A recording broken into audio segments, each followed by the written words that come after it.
And welcome back. Today I have with me Francisca Kakra-Forson. I believe you've heard of the name several times on radio. Now she is here with me, Convergence. Joy FM joins Convergence, and at the end of the day we produce the compelling content you've been watching. She's going to tell me more. I like that quick transition. It was quick? Okay, should I say swift? Whoa. Because all this while you've been in radio. Yes. And now you're back to TV. Before then, welcome to Reporters Blog. Thank you very much. I'm glad to be here.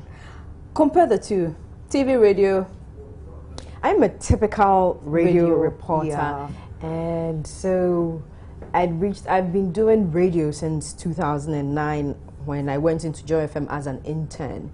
And so that's when I started learning, and I've come to love and live radio. And so you are the one-man reporter with your recorder and your laptop. You're going to do your stories. You come back, like they say, everything is done, and then you get it on the radio. And you don't have that on TV. TV, there's division of labor. And so it's rather less thinking, because you're not going to think about everything else. There's a camera guy who's taking the videos. And so it was a new experience when I started TV, because like you said, we are convergent. And one other thing that you notice when it comes to doing TV and radio is radio gives you, the luxury to hide behind your voice. And so I can be in the studio and I'm reading the news and I can just stretch my hands or just hold my waist. I can't do that on TV. I have to just look into the camera and present the news. Just compose. So, exactly. Now you're not restricted from your costume to your looks. Likewise, radio, as you said, you relax, you can stretch, you can do anything, you can go the funky way, and still the voice, no one sees you. Exactly. And so that's been an interesting change, because when I'm on TV and I'm looking at the camera, which sometimes is blank or it's got the prompter, you have a lot going on in your mind. But on radio, it's just the voice. Put the voice out there, and you just have to have a good, solid voice, and nobody's going to question anything. But for instance, my colleague Baba Thando and I were having a conversation about your attire. Miss Emma Morrison told me about your fingernails, and these are things we take for granted on radio. So yes, that's been the experience. I've had to learn the change. I've had to learn, the nitty-gritty. They may not have seemed important when I was doing radio, but now that I'm doing TV, they're very, very important. So tell me the very first day you had to move to TV. Well, I moved about 2 weeks ago to start doing mocks or trials. Yeah. And I started on Monday. This Monday, I started presenting the business news. Tell me about it. I'm interested. Moving from radio to TV, and the first time on TV you had to read the business news. Yes. The business news, I mean, on radio I wasn't doing business, so it's also an additional interesting move coming to TV. But I must say that the team, the TV newsroom, they've been very supportive, and so you have everybody giving you tips here. You have Atokwamina helping you get your scripts ready, and then you come in, and the presenter of News Desk, and also one of the presenters, News Desk, and also the Prime News, Kwabena Chenchenhene. I've spent the whole week with him. He's been very supportive, and he's always doing his best to try to get me to relax a bit and get into the moment. And so it's been fun. Were you nervous on the first day? I was nervous on the first day. My concern really was the prompter, because I've heard stories about the prompter going off in instances. That's one bad thing about it. It can fail you at any time. So you always have to know the story offhand. So before you tell the story to the viewer, you already know what you're about. See, I just got another tip from you. Great. So on Tuesday, I think, on Wednesday, I think there was a challenge with one of our softwares, and so we had to print our script and then we had to read from the paper. And so that was an interesting learning experience, because I didn't have to just you just have to keep looking. See, the things we take for granted on radio, we can look on our scripts from head to toe. So I got feedback that the first presentation of the business news, according to Baba Thando, was like a gamma lizard. So you're looking on the script, you're lifting your head, So you had to, learn the script and then speak present it instead of, because you have to engage with your listeners. Unlike radio, it's not your face that you engage in, it's your voice. But TV, it's your face, so it's very important. And so came back, presented, tried my best to engage with the camera, and I'm happy that I've been able to learn in just this 1 week a lot of things that I'd taken for granted. So now, radio. You're a radio lady. Now TV. No, now I'm a radio TV lady. Guess you're comfortable with both. Yes, I'm growing into TV skin. Every day is a learning experience. Every day I'm relaxing. Every day I'm enjoying it. And so I'll describe TV as a new baby. TV is a new baby. A new baby you're trying to nurture now. Yes. Radio is old. You can take care of yourself. You can take care of yourself. Let's take care of TV now. Yeah. It was nice having you on the show. And we'll be seeing more of her. She'll be hosting programs and you'll be seeing her more on News Today, JN Today, the business segment. You'll be seeing more of her. Thanks for having me. You're welcome, Francisca.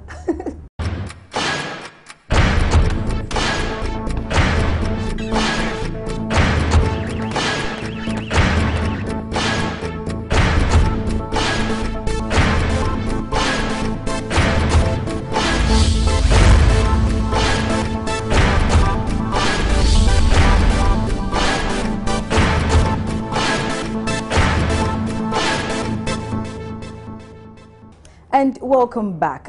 Next is Albert Sawyer, our Upper East regional correspondent. He actually covered the Talensi election, and then he also had the opportunity to go see the Tindani, where he had to take off his shirt.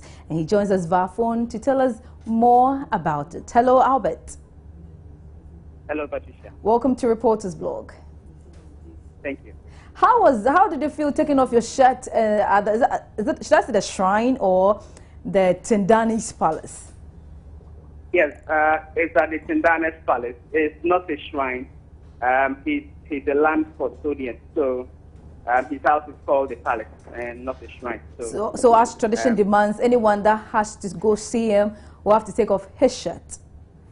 Yes, if you are a man, you will have to take off your shirt, and if you are wearing trousers, you have to fold your trousers up to your knee before you can get to see him. If you're a woman, you will cover the middle part of your body from your breast down to your knees. You either tie a towel around that area or a cloth. Yeah, so those are the demands, they make of you before you can get to speak to him. Why this demand? Well, I asked him that question, and he said he didn't have any particular reasons. What he said was that it's been the tradition in his palace from his forefathers all the way down to him, and it's the tradition that will continue. Okay, so tradition goes on. Yes, so that is the only reason he gave. He said it is the tradition. Okay, so was that your first time there? Yes, it was my. I have heard about it before, that anybody who goes there takes off, will have to take off their shirt. But I have never, I had never been there until the day I had to get to interview him. Okay, so tell me about the interview. Tell me about how you got there and how the interview went before we move to the Talensi election. Yes, all the controversy that came after the NPP members went to visit him, and pictures of them went viral. So we wanted an opportunity to find out, because if you are in this part of the town, you would hear that usually that is what happens when you go there. Okay. So as a reporter, I wanted an opportunity to see if I could interview the Tindana or go there myself to see whether, you only take off your shirt, you have to pay a courtesy call on him, or you do that only when you want to perform some ritual. Okay. Now, the day I planned to go, incidentally, the MP wanted to hold a press conference at that palace to make a case that their members not go there for ritual. So I took advantage of, they are going there, and I followed them there to the place. They did their press conference and, cleared the air, talking about why it's the tradition there and a whole lot of things. But but for me, I wanted an independent view of the whole matter. Okay. So that it doesn't look like the NDP just took us there and did a press conference and that was. So I decided that I would have to speak to the man himself and find out what happens at his palace, what the NPP members came there to do. So that was how I got there. I went there as usual on my motorcycle. That is what as usual I use all the time when I'm traveling to do stories. Okay. I went there, and then when we got there, there's this tree about 100 meters away from the house. When you get to that tree, it's a baobab tree. Yeah. When you park your vehicle there, and then you want to walk towards the house, that is where you have to take off your shirt, and then you walk the distance of about 50 to 100 meters to get to his palace. So I wasn't comfortable with it because, you know, there were women and other people in the house. What, you were shy? You know. Were you shy? Was I? Were you shy?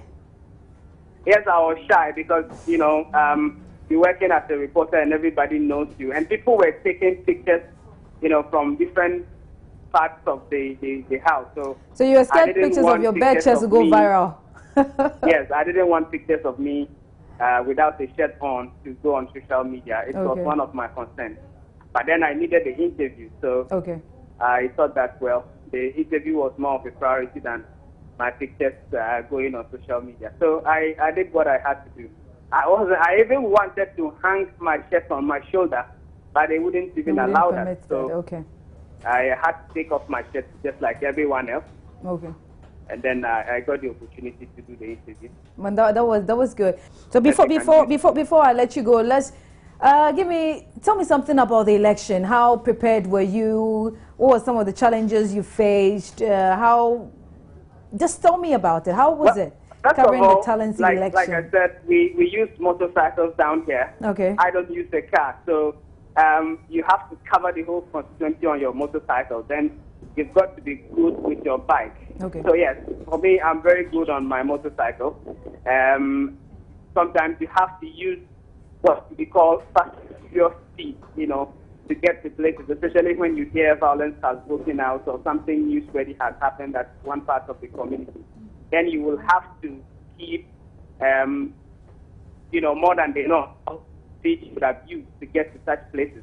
And, you know, such things are risky. Over here, animals like sheep and goats cross the road anytime anywhere. Yeah. So if you are not careful, an animal might just cross you and you get an accident. So that's one of the difficulties. The other thing is I was working alone, and if I was doing it for just Joy News or Joy FM, that would have been a little bit okay. But then the other multimedia platforms like Adom FM and everyone was calling FM you, wanted me to report for them. So there was a lot of work for me to do as a single person. Okay. And then I had a cameraman who was helping me, but then I still had to also take videos and pictures with my own phone, do recording, you know, with my laptop hanging on my back for the whole day, you know. So it was very, very, very stressful, I must say. I would say I also became popular, you know, in that one day or You're still popular. You're still popular. Thanks for your time, Albert. Right. Thanks for your time on Reporters Blog. Yeah, thanks for having me.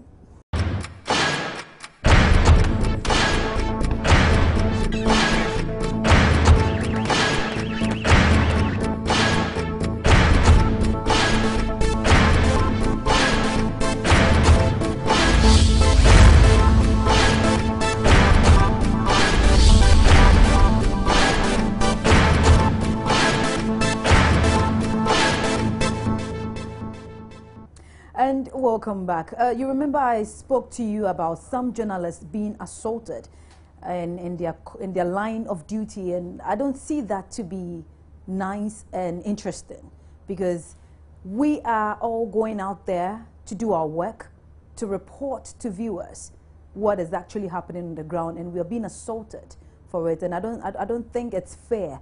And recently my colleague and my news editor, Israel Laye, and then Latif were also assaulted in line of duty.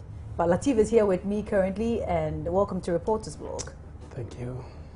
Should I repeat your words to you for the third time? Manhandled, assaulted, it's interesting. battered, bruised. It's interesting. Yeah, but this one... It's not funny though, but yeah. just... This is a bit different from, you know, what's happened to me like 3 weeks ago. Yeah. This one, like you rightly said, we were there covering the, you know, relocation, as it were, of displaced residents of Old Fadama. Now, what the mayor did was to make some buses available, not the mayor alone, but government. Government made some buses available to transport those who were ready to go back to the north. You see, not all of them are ready to go. Some would like to stay back. So I spoke with the mayor in an interview, and he revealed to us that there are 6 buses available. So if you are ready, just get your stuff, join the bus, and then you'll be gone. So we decided that, okay, the mayor has said it. Let's go there and take shots of these buses to come and tell a complete story. So we got there. My current one was Makafui. So we saw the buses, and I told Makafui, take shots of these buses for me. I'll use it in my story. 3 minutes into filming, we saw a young man walk towards us, and he asked why we were taking shots of the buses. I said, the mayor said it, and I want us to take it to tell a rich story. Okay. Then he said, you should have sought clearance from me before taking it. Who gave you the order to take shots of the buses? Who is he? I'm getting there. Then... Since when did you begin to seek clearance from before shooting people, in shooting in a public place, you know? So I told him that Okof said it, and we are taking it to tell a story. He wouldn't mind me. He wanted Makafui to speak, and Makafui was not ready to speak with him. Because he had a camera. Yeah. And so I said, okay, if you don't mind me, let me get on board the taxi we had stopped. Because by then our car left us. He moved back to the office to get some assignments done. I tried entering the taxi, and this guy just pulled me out of the taxi. Violently, not in a friendly manner. I almost fell. So I got angry, and I placed my mic in the taxi and faced him. And he said, oh, so you want to fight me? No, because what do you mean you want to fight me? Because he assaulted me, and I got angry and placed my mic, then faced him. He said, oh, I want to fight him. No, I'm talking about him. What does he mean by you want to fight me now? Because you provoked the man. He expected me to just sit there and watch him. And watch him? Yeah. So he walked to his car, opened his front door, and called... This is so annoying. Seriously. He called a guy, get down, step down, and arrest this guy. Then a police officer stepped out with his gun, walked towards me, and said, come on, you're under arrest. I said, under arrest? What have I done? Can you tell me my charges? Then he was there. This man said I should arrest you, so I'm arresting you. No, like seriously? Seriously. And I said, I'm not going anywhere. Tell me my charges, and I'll go with you. He couldn't say anything. Then he started manhandling me, assaulted me. This one went into like 5 minutes. Then that's a police officer. Then this guy who calls himself PSO to President Mahama, he says he works at the Flagstaff House. He is PSO to President Mahama. I do not know exactly what PSO means. That was what he said.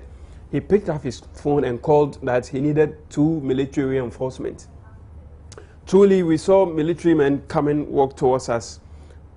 First one got there, the first thing he did was to remove his handcuff. And I said, no, this one... I don't understand. Is it like, now when you're given the order to arrest somebody, you just go ahead and arrest without even knowing what the person has done, and you just... I don't believe that is what police officers are supposed to do, but in this case, that was what happened. He just gave the command, and he followed, and he did what he did. So this military man also got there. He removed his handcuff and tried to cuff me. I said, no, I will not allow this to happen. So I've had enough of the assault. Let's go. So they took me to their car, straight to the depot. What was Makafui then? Makafui was standing there. And you see the irony of the whole thing. Makafui was the one I'm not justifying the arrest and say that Makafui should have been arrested. But then if you would arrest someone, it should have been the cameraman. I wasn't taking the shots. Because I challenged him, what he was doing was wrong. I don't think that was a challenge. You're doing the right thing. Yeah, like I said, he expected me to just stand there and listen to what he had to say and maybe apologize and walk away without taking the shot. Apologize for what? You understand? So Makafui was standing there and I was arrested. They took me to the police depot and we got there. There was an officer there. He just told the officer straight up, put this guy behind bars. Just like that, because he's a PSO to President Mahama. Then I understand what you're going through. Then this guy detained me behind the counter for like 30 minutes without any charges, nothing, no statements. He didn't take my details, nothing. He didn't take details of this guy because he said put this guy behind bars. He detained me behind the counter. This happened for like 30 minutes. Then he went out because at that time this PSO had moved out and he was standing outside. I did not know exactly what he was doing. So the police officer walked to him, and I don't know the kind of conversation they had. He came back, sat down for like 5 minutes, walked out again, came in, and asked me to walk away. Just like that. No, this is not fair. Exactly. This is not fair. Exactly. Some people need to do some explanations because this is not fair. And he asked they take you in for no reason. No reason. And now comes back. Okay, you can now go. You can now go, yeah. You can now go, just like that. So at that point, I was asking the police officer, you didn't tell me anything. You didn't charge me for any crime. And that's why you complain when we put that story on air that this and this is what you do. Yeah, it was serious. It was serious. And psychologically, I was affected. Let me tell you a story. At that point, when they were assaulting me, prior to the assault, there was a police officer passing. He saw me standing there. You know, at that point, we were planning which shots to take of the bus. So McAfee was standing somewhere else. I was also somewhere. We were thinking as to how to go about the whole thing. Then this officer was passing. He stopped and came back to me and asked, you work with Joy News? And I said, yes. He said, oh, I see you on TV. I like your stories. And we shook hands, and then he walked away. So I was thinking, okay, and this whole thing was happening, and there were lots of people there watching. Those who have been seeing me on TV will say, oh, look at this guy, and look at what he's going through. TV man. People came around and were watching. And it was humiliating, seriously. Humiliating. They humiliated me and assaulted me, and psychologically I was affected, seriously. But I don't think the PSO whatever did what he did is not right. Because if you approach somebody, you think what the person is doing is against your orders, you just tell the person, don't do this. Not to just arrest the person. Not just arrest, you assault the person just before. To prove you're powerful. Exactly. I like that. Because that was exactly what he said. He said he's going to show me he has power. And that was what he did. He assaulted and detained me because he had power. You understand? And we've not heard the last of this because we are taking this. We are going to court. We are going to petition the appropriate authorities. I guess when we get to court, you show us the powers. Exactly, because it's not fair. Because we have pictures of him, and we are going to. Israel Lai, our editor, was also covering the demolition exercise, and some police personnel approached him. No, you're not supposed to take this shot. We'll be showing that also. Yeah, you're not supposed to take this shot. And I'm wondering, is that show us your accreditation? And I was wondering, since when? You have to show your accreditation before you for being in public to take a picture or anything. It's serious. It's anyway, serious. The job is getting, dangerous, and maybe we need to take another look at how we go about covering. Thanks for your time on Reporters Blog. You're welcome. And that was my colleague Latif Idris. We'll be back with more. I will do it. We are ready. I will do it. We are ready. We are ready. I've been admitted to the hospital. I want to speak to you. When you stand there, who the hell are you? Who are you? Stand there. Who are you? Come and face me. This man who? You are my servant. Who are my servant? My servant, my foot. My foot. You. Who are you? No, but then we need to know. No. I'm the member of them. I'm a journalist. You can't stop me from filming this. Yeah, but then, permission, not permission, but then your accreditation. That's what I wanted to see. But I saw your face and I'm okay. Okay, thank you very much. So carry on.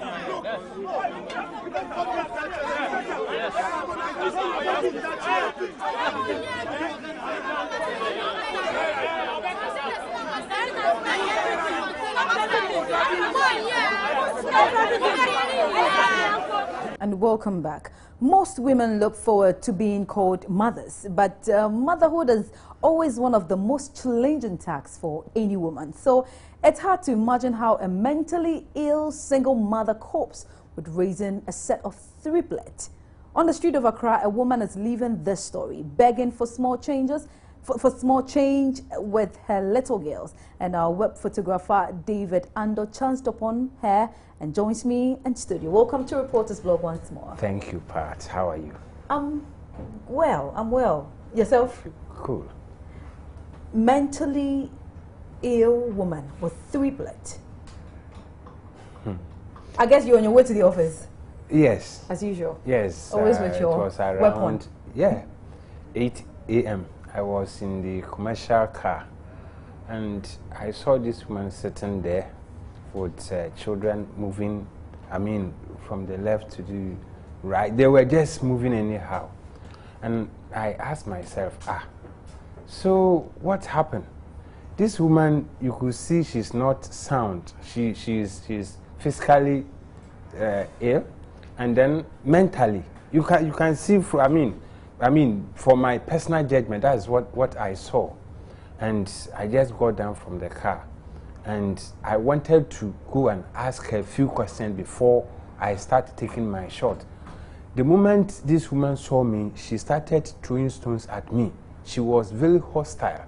And, you know, the people around also told me that, hey, don't try. This woman, if you try, she will beat you, she will do that. But you're not going to attack her? She saw me taking the picture. Oh. And she didn't like. Though she's mentally sick and physical too. And looking at her reaction, I just moved away from her and set my camera and got everything I wanted. I took as many shots as I wanted and then went back to my place. But so because of the stones, you just couldn't get closer? You didn't speak with anybody to around? Yeah, I spoke to some. You see that place, you see there is a taxi rank there. You see many people also selling there. I spoke to those people before I took the picture because as a photojournalist, if you take a picture without information, that picture is useless. Yeah. Okay. And I just measured the situation and got my fact before I started taking those shots. And they told me that anytime that woman sees somebody photographing her, she becomes aggressive. So she's trying to attack you. And when I was taking my shots, I saw a certain woman coming to her. She dropped her food and she had a little conversation with her. And somebody told me that woman is a relative of the mentally challenged woman we are talking about. And I was asking, so if you have, a family member, very nice woman like that, and your, sister or somebody like that is sick, and you cannot help her out of this situation, and you prefer sending her food on the street. Feed her and her children in the street like that. This one is very bad. So after the picture, I was trying to reach the gender ministries for their comment, but I couldn't get them. Okay. I couldn't get them. Anyway, it was a good job. Thanks for your time on Reporters Blog. Thank you too. And that was our web photographer at myjoyonline.com, David Ando. We'll be right back.